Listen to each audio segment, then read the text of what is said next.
You can start off by introducing yourself a little bit. My name is Pavan Maya. I am the director and founder of PMT Dance Studio. I also teach hip hop, breakdance here and at Avenue.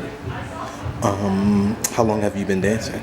I've been dancing professionally for about 12 years. Otherwise, since I was in high school, so half my life.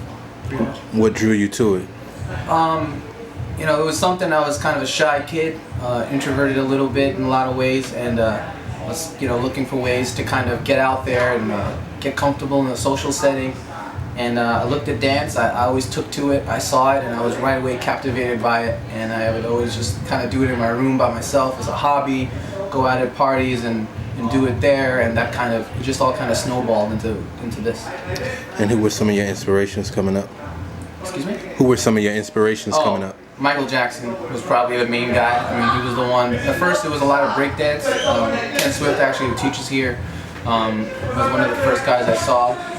And then after that, it was just watching kind of crews on TV and things like that. But when I saw Michael Jackson and how he performed and the passion he had in his performances, that kind of took me to the next level. And then I just, I would go to parties, go to parks and just watch people do it, because at that time there wasn't a YouTube, there wasn't really a lot of media. If I saw something on TV, I'd pop in the VHS and record it, try to imitate it, learn it, and then just go out and do it. Were there any hardships that you encountered, like going through the dance scene and learning and things like that? How much time do you have?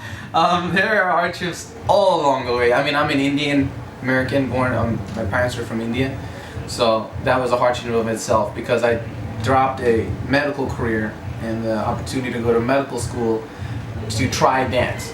And I wound up never going back to medical school because I loved dance so much. So that personally was a challenge, because I had to get them to understand what it was I was trying to do. And other friends and relatives who also didn't understand it, even though I had a lot of support from friends and relatives as well.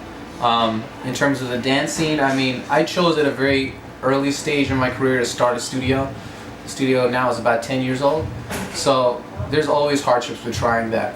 Economically, there's hardships, but more than that, it's just the balance of trying to be all the different things: a director, a teacher, a promoter for yourself, promoter for everyone else, and just trying to keep all those relationships between jobs and all the people in those different areas intact.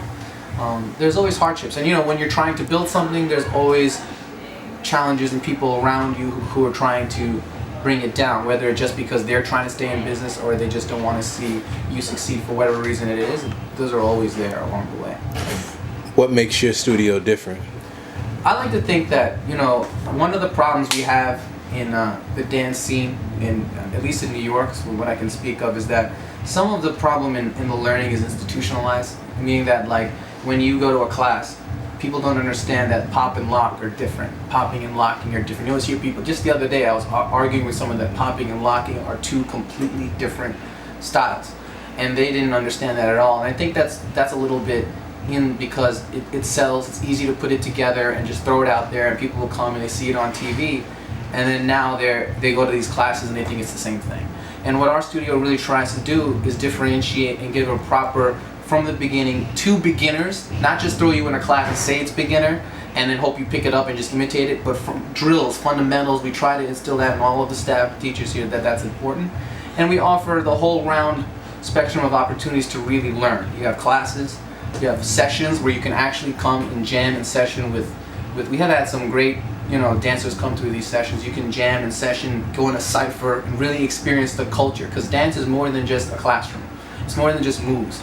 It's a culture, and you can experience that culture here with the sessions. We have salsa socials, we have popping sessions, house sessions, we've had sessions for locking, we have sessions for all these things. So you learn it in the classroom, then you can go do it. And we also have performances. So if you're more classically trained, you want to do choreography and that's kind of your thing, well, we have performances where you can do the nationally reviewed performance workshops and performances that we hold here 3 times a year. Cool. Are you privy to the information of how dance is growing in India? Like, is there street dance growing in India? One of my first teachers at the studio, and a friend of mine, his name is Prosenjit Kundu.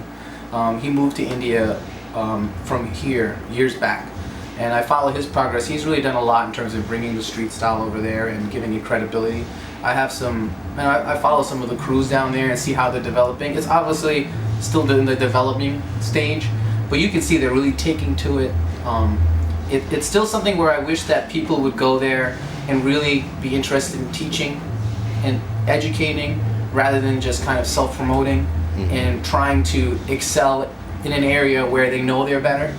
I'd rather they just go there and use their knowledge to make everybody else better. So it still needs a lot of that, because it's such an easy place to go to and be like, you know, if someone here went there, they could be easily better than many of the people there because they're not exposed to the same things that we are here.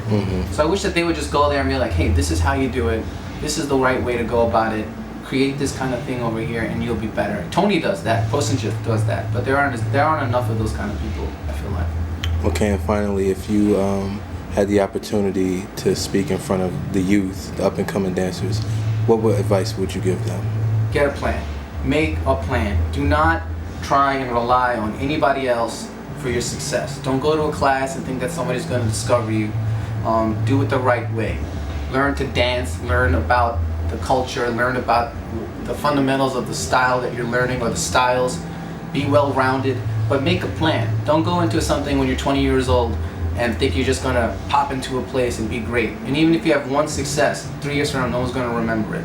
You got to make a plan, think of your long-term future, and follow it through. Don't just run into something and expect someone to discover you, you get famous. That almost never happens. You got to try to differentiate yourself, grow, take something, learn it, and make it into something new, something different. Create an identity and a legacy. Thank you for your time. Thank you.